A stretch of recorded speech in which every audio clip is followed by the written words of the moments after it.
situation professionnelle. C'est un dispositif qui est financé, c'est important de vous le dire, on ne le dit pas suffisamment, il est financé aux 3/4 par l'État, mais il est financé, il y a un quart qui est financé par des fonds européens. Voilà. Et ce dispositif s'adresse aux jeunes qui sont en recherche d'emploi, qui ne sont pas en études, pas en formation, et qui ont une situation de précarité, parce que quand on veut chercher un boulot, ben, il faut pouvoir s'habiller, il faut pouvoir payer son transport, et donc c'est pour ça que vous avez cette allocation, et le RSA n'existe pas pour les jeunes, donc c'est dans ce cadre-là, cet accompagnement.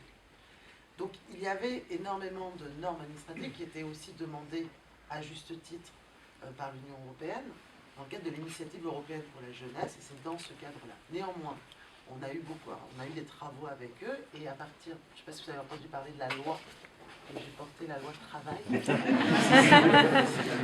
porté printemps dernier. On était distraits, on s'était pas.